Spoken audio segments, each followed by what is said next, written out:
Assalamualaikum warahmatullahi wabarakatuh.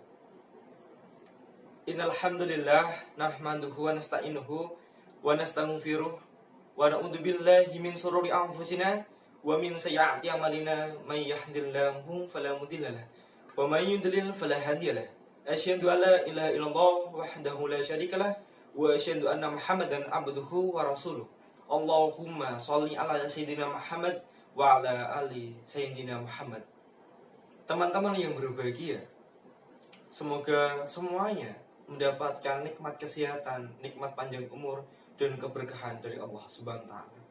Pada kesempatan kali ini, kita akan belajar bersama-sama mengenal mahjab dalam hukum Islam, yang insya Allah kali ini terfokus pada memahami fikih. Sebelumnya perkenalkan, nama saya Muhammad Andi Kurniawan dari jurusan Politik dan Kewarganegaraan Fakultas Ilmu Sosial Universitas Negeri Semarang. Yang pertama, fikih secara bahasa.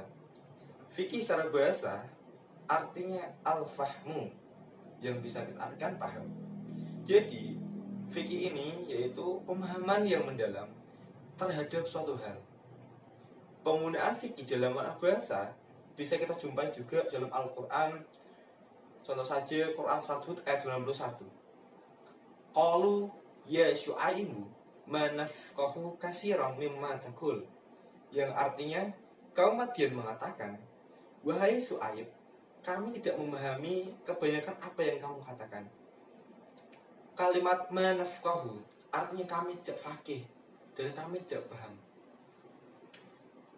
Kalimat fikih dalam makna bahasa juga kita bisa jumpai dalam Quran Surat Al-Isra ayat 44. A'udzu billahi minasyaitonir rajim. Tusabbihu lahus samawati sam'u wal ardu wa man fihim fa inna min syai'in illa yusabbihu bihamdi walakin la tafqahuna tasbihahum. Yang artinya kurang lebih seperti ini. Langit yang ketujuh, bumi dan semua yang ada di dalam dunia bertasbih kepada Allah, dan tak ada satupun melainkan bertasbih dengan memujinya. Tetapi kamu sekalian tidak mengerti tasbih mereka. Kalimat la tafqahuna tasbihahum, kalian tidak mengerti, kalian tidak faqih, kalian tidak paham. Yang kedua, fikih secara istilah. Jadi bisa kita artikan fikih yaitu ilmu yang mendalami hukum Islam yang diperoleh melalui dalil di Al-Quran maupun Sunnah. Jadi ada pengertian penjelasan mengenai ilmu fikih menurut Imam Abu Hanifah. Beliau menerangkan bahwa ma'rifatun nasa malaha wa ma'alaiha, yang artinya apa?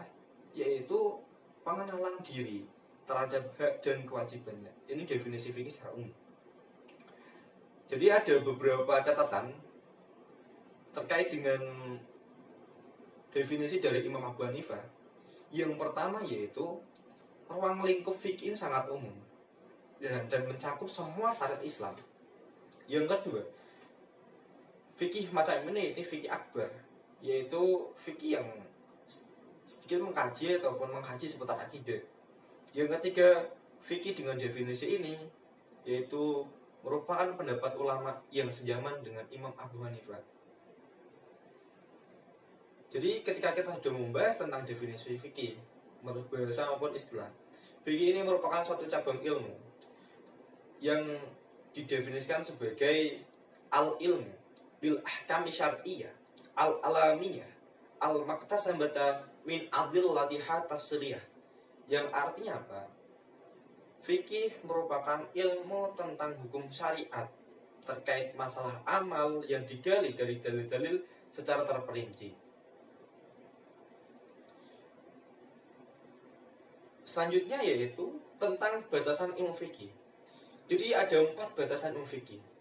Yang pertama itu fikih, ilmu tentang hukum syariat.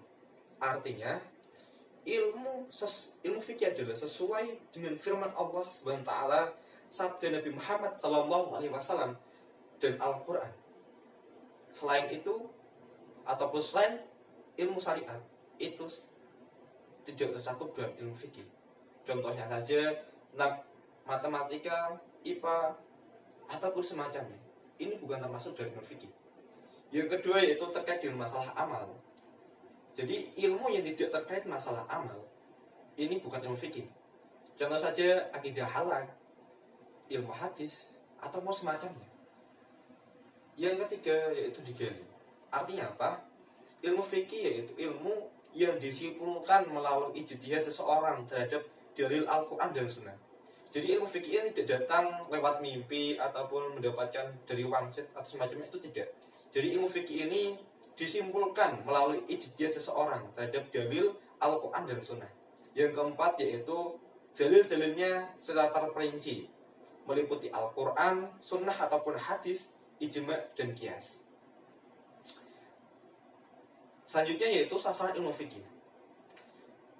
Sasaran ilmu fikih ini adalah af'al mukallaf, yang artinya semua perbuatan yang menjadi tugas bagi hamba.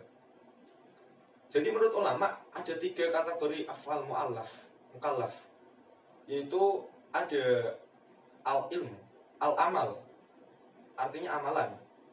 Contohnya saja sholat, dzikir, membaca Al-Quran, dan lain sebagainya.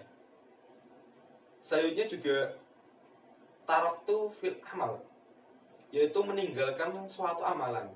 Contohnya meninggalkan perbuatan zina, meninggalkan meminum khamar, meninggalkan riba, dan lain sebagainya. Yang ketiga at-tahyir, yaitu sifatnya pilihan ataupun mubah, seperti halnya makan dan minum, kebiasaan yang tidak ada hubungannya tentang perintah ataupun larangan. Jadi ketiga af'al mukallaf ini dapat kita simpulkan bahwa hukum fikih ini ada 5, yaitu hukum fikih wajib, hukum sunnah, hukum mubah, hukum makruh, dan hukum haram. Yang terakhir ada sistematika ilmu fikih.